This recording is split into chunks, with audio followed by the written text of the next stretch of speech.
internetu PAL TV ñu ngi leen di nuyu ku ci nekk ci turam ak santam tey nag ñu am mbégte seet si suñu grand suñu conseiller mu nekk monsieur Samba Diop mu nekk un professeur de sciences physiques au lycée de PAL ñu gën ko ràññee aussi ci domaine de prédilection mu nekk un ingénieur en électronique télécom mu nekkoon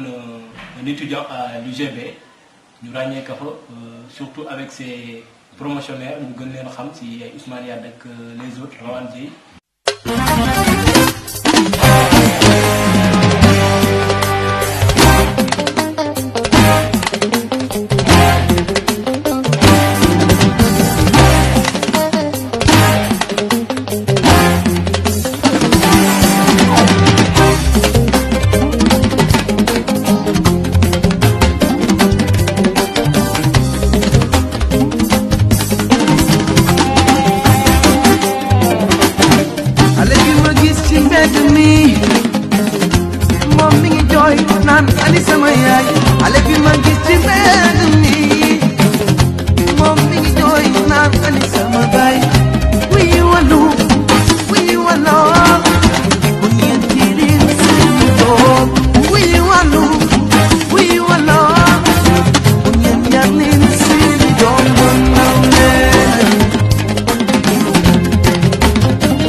Maître Rawane Dieye tey nag ñu ñëwoon seet si ko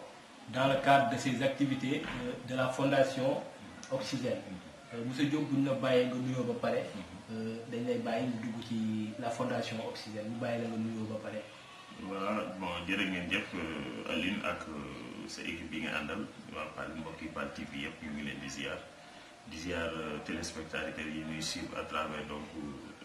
le réseau YouTube PAL TV. di gërëm waa PAL yëpp di leen ziar di leen ñaanal yàlla jàmm di baalu ak ñëpp di baal ak ñëpp ci tabaski bi ñu jóg yal na yàlla may ñu dégg ak topp ko ak lépp luñ fi waxee te yàlla na nekk luy jëriñ askan bi te ñu bañ ci wane suñu bopp ko. macha allah voilà. Merci beaucoup monsieur Diop balaa ñuy sore dañ lay bàyyi nga définir ñu le terme Oxygène dans le cadre de la fondation. L'idée de la création de la fondation Oxygène ici à PAL. Voilà, jërëjëf Aline bon comme ni ma koy waxee rek je parle au nom de la fondation Oxygène bi nga xam ni si yàlla def na man maay le secrétaire exécutif bi bokk ko ak sama ay xarit yi nga xam ni si depuis ñu nekkee xale ba léegi ñoo àndandoo woon depuis suñu premier groupe bi ñu nekkoon daan baal daan def au temps élève bi ñuy def 6e yooyu ñu ngi tudd woon les Oxygène Boys xëy na terme boobu moo évolué ba tey. mu ñëw bi ñu ñëwee ba war a créer fondation tamit parce que ni ñuy wax rek te groupe boobu c'était pour suñu bopp parce que lépp lu ñu ci doon def suñu bopp la woon. ñu doon wut pour lu neex di noos di def ay affaire. ñu demee ba màgg nag xëy na bon situation dëkk bi laajatul toujours am xaalis rek di périodiquement di tour fii di def yenn affaire. bon on s'est dit que ni pourquoi pas créer une structure buy participer ci développement dëkk bi donc looloo tax ñu ni nañu créer la fondation. jël tur bu yàgg boobu ñu nekkoon bu ñu nekkee xale defal ko parce que tamit oxygène dafa am solo ci dundu doomu aadama. tey jii on peut pas vivre sans l'oxygène on peut pas vraiment donc espérer avoir donc une planète bu dem ci développement durable sans oxygène donc yooyu yëpp mu nekk yoo xam si moo tax ñu choisir le mot oxygène pour montrer que donc on est là pour apporter donc un nouveau souffle à la vie donc des uns et des autres. Merci beaucoup monsieur Diop pour la pertinence de l'explication. Comme ni nga ko waxee le terme oxygène est une nécessité pour tout individu pour toute communauté donc dañ ci am contentement di la laaj aussi est-ce que ni oxygène amee solo noonu ci dundu doomu aadama bi nit bi ci communauté bi j'espère bien que votre fondation a cet intérêt ou bien cette importance pour la vie de cette communauté que nous partageons. waaw bon xëy na mënuñu ni am na intérêt wala am na kii mais li ñu bëgg daal mooy mu nekk fondation bu amal nit ñi njëriñ. bon commencé nañ si déjà ci activités yi liggéey bi commencé nañu am na ay actions yu ñu jot a teg donc vraiment mu nekk loo xam ne si lu am solo la. lu mel ni participation pour la promotion au niveau de la promotion donc renforcement jëm ci wàllu xale yi ñu ngi leen di jàppale bu baax a baax ci wàllu ba déjà jot nañ ci joxe une quantité importante de riz fortifié parce que au début donc ce qu'on avait dit mooy chaque année wala chaque 3 mois dañuy cotiser chaque membre day cotiser suñu cotiser xaalis bi nu mu toll rek ñu jël ko ñu ma xool benn secteur d'activité ñu def ko fa donc ñu jëm ci jàkk yi wala xale yi wala li bon yàlla def li mu njëkk def mooy dem ci arabu Baye Cheikh ba nga xam ne si ñun ñëpp fa la ñu jàngee pratiquement ñu dem fexe def ay action def ay mur fi nga xam ne si mooy daara yi fi yàqu woon yooyu wala mu amoon ay sàkket ñu def ko ay mur affaire yooyu quoi donc loolu moo taxoon ak tamit yeneen mbir yoo xam ne si ñoo ngi ci di ci yenn yi alhamdulilah quoi ñu ànd ci nag ñu ci bëri nag ak waa fondation Oxygène kii góor gi si Dieng ñu ñuy jàppale bu baax a baax. Merci cette explication encore importante parce que vous avez anticipé quelque part à une question, mais c'est bien quand même, parce qu'on voulait savoir les objectifs et vos partenaires, vous l'avez énuméré, mais si vous pouvez y revenir sur la fondation Gorgui Sy Dieng, comment vous avez fait pour avoir cette relation, où vous en êtes présentement avec cette fondation? Bon, comme nous l'avons dit, notre objectif, moi, comme ni ma ko waxee woon sànq fexe daal ba fépp fu doomu paal nekk wala doomu aadama nekk rek suñu loxo dañ fa egg ci moom ci wàllu ndimbal wàllu conseil ci wàllu partenariat ci wàllu yu bëri daal c'est qu'on veut daal vraiment être utile à notre communauté te ñoo ngi ci bon comme ni nga wax suñu partenariat ak yi nga xam si moom la jotagum am bon bi ci gën a fës pour le moment donc mu nekk vraiment un très grand partenaire muy fondation Gorgui Sy Dieng bi nga xam ne si xëy na l'international basketteur moom moo ko dirigé ci ak équipe bu am solo jot nañ ci gisee bon ni ñu xamante nag comme ni ñu waxee rek toujours àdduna moom le plus grand mal dans le développement local c'est l'absence mais bu la yàlla defee ngay teew ci yu bëri rek relation yi foofu lay amee parce que nit ki li olof di wax rek nit moom jiite nit moom mooy garabam bon xëy na grande sœuram la mu xam à travers sunu association nationale yi nga xam si mooy APSD ñu bokk foofu ñu xamante foofu ba à travers donc cette relation moo ñu indi la relation fondation Gorgui Sy Dieng ba tey jii alhamdulilah donc on est en pole position avec eux li ñu bëgg yëpp daal ñoo ngi ci dox ba pare am na beneen projet bu ñuy taxawal tamit pour lu jëm ci wàllu indi waat fi ceeb boobu pour ñu gën a pérenniser cette action gën ko étendre dans le département mais également indi fi matériel médical donc yooyu daal mooy sunu ay relation ak ñoom donc vraiment ça se passe très bien quoi. Ok. Comme vous l'avez si bien dit, la fondation Gorgui Sy Dieng, que tout le monde connaît dans ce pays, il est en train de faire un travail colossal dans le cadre du social. Je peux y remercier aussi de passage Gorgui Sy Dieng.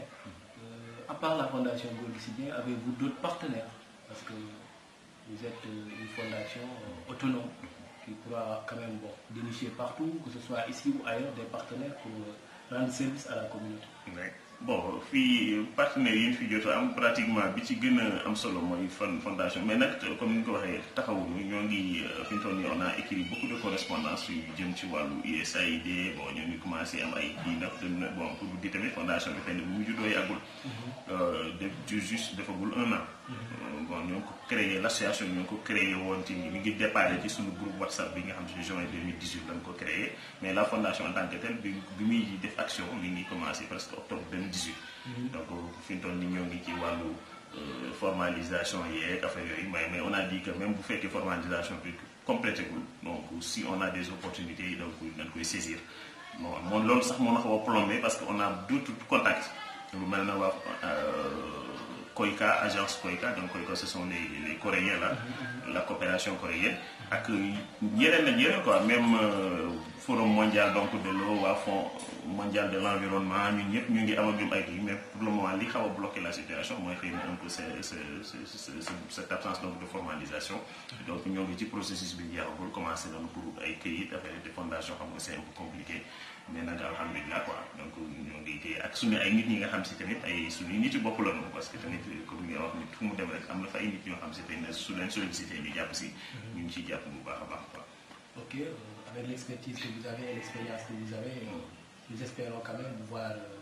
partout dans le pays, pourquoi pas à l'international, parce que vos profils sont reconnus ici à Paris et dans la région, donc nous avons de l'espoir pour ça. Mais avez-vous fait les déplacements envers les autorités, que ce soit l'autorité religieuse, l'autorité culturelle ici à Pâle et politique, pour les informer de la fondation, parce qu'il y a des bonnes volontés ici à Pâle, même s'ils ne résident pas à Pâle, il y a des bonnes volontés qui pourront quand même appuyer le projet. Oui, donc loolu moom dëgg la mais pour le moment donc on avait voulu xam nga rek dem ak sunu ay moyens bopp parce que comme contexte bi ñu ko créé woon moo demee woon noonu. Comme on était vers la fin 2018 ñu xaw a nekk un peu à l'orée donc des élections présidentielles yi nga xam si mooy du 2019 bi.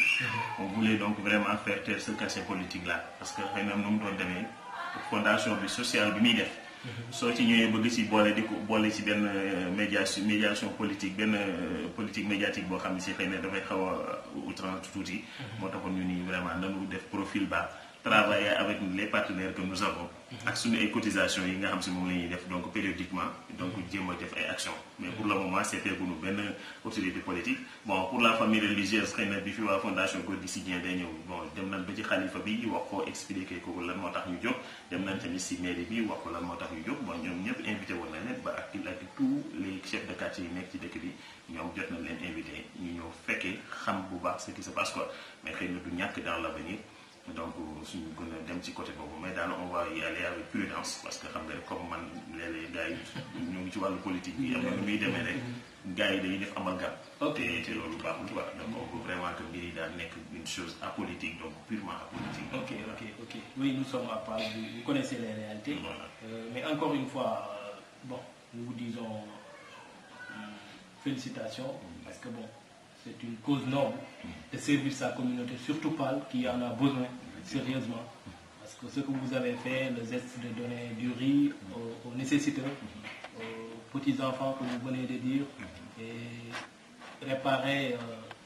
la dara de Baïcher Ngom, qui nous a tous inculqué l'enseignement coranique, qui nous a aussi donné des valeurs. Si nous sommes devenus quelque chose aujourd'hui, c'est grâce à Baïcher Ngom et toutes les... je dirais les marabouts de Pâle, surtout de passage, nous saluons la famille maraboutique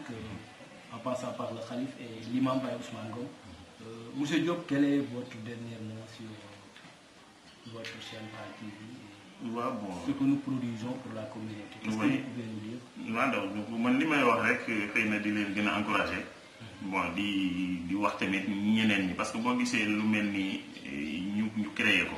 C'est pour inciter parce que dem nañ fii ba benn instant dëkk bi li ko xawoon a yàq foo groupe boobu rek ma dégg daal ñu naan ñu ngi tuur ay mag jëm xam nga dajaloo day noos affaire yooyu donc yooyu daal bokk na ci yi nga xam si sensibilisation boobu parce que il faut montrer que ni aujourd'hui pour que ñu développer wu il faut que tout le monde s'y engage bu engagement personnel amul engagement collectif amul comme disent donc les philosophes donc toujours faire partie donc du personnel vers le social quoi parce que donc société boo mën a gis donc li koy amal solo mooy individu bi la centralité c'est l'humain c'est l'homme c'est l'individu donc kon bu ñu ñëpp jëlee suñu xalaat ak suñu doole jàpp ni tey ji société ñoo ko war a defal ci nekk à son niveau personnel jàpp ni daf ci war a def donc loolu day nekk loo xam ne suñu am solo la donc vraiment on veut que vraiment montrer xëy na dund day montrer le chemin waaye wane daal ni am na beneen façon daal que groupe wala ay jeunes yi nekk ci communauté mën nañ participer te du tey ñu ngi ànd ñu ngi kaf ñu ngi ree mais tamit léeg-léeg ñuy xalaat bañ rek naan toujours gouvernement wala mairie bi yooyu c'est des choses qui plombent le développement bon xëy na du ma terminer loolu ma remercier leen vraiment yéen gis nañu liggéey bu rafet bi ngeen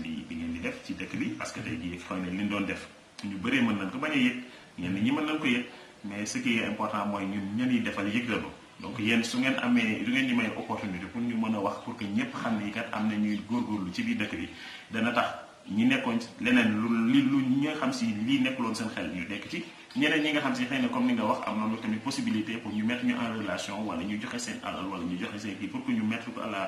au service donc de la communauté tamit dina ci nekk lu am solo donc ñu leen di gërëm di leen gën a encouragé di leen wax ni donc dama leen waxoon la fois dernière rek li Abdou Diouf waxoon mooy dëgg c'est pas le chemin qui est difficile mais c'est le difficile qui est le chemin tant que vous êtes donc sur un chemin et vous éprouvez donc vous rencontrez des problèmes jàpp leen ni foofu mooy lu baax li parce que après problème yi donc lu yeneen di xewal mooy ñëw quoi donc comme ni di wax ci arab fa inna ma'al usri yusran inna ma'al usri yusra donc lépp lu metti su ñëwee rek la ciy topp mooy lu neex quoi donc ñu leen di gërëm di sant di leen encourager di leen ñaanal yàlla jàmm tamit ba li ngeen bëgg ci seen mbir mi yàlla def lu gën a kawe seen jot bu mu nekk xewal ci dëkk bi yëpp ko. Merci beaucoup monsieur Samba Diop encore ñu ngi am contenté ak mbégte doon échanger ak moom ci cadre fondation Oxygène mu nekk le secrétaire exécutif nekk aussi un ingénieur électronique en télécom ñu ràññee ko aussi ci domaine am bi mu nekk instant bi nekk un professeur de sciences physiques au lycée Mame Rawar Ngom kon il fait partie des ressources humaines de qualité de cette localité kon monsieur Diop ñu ngi lay jaajëfal di la wax à bientôt sur d'autres domaines incha allah. Voilà, merci. Merci beaucoup monsieur Diop.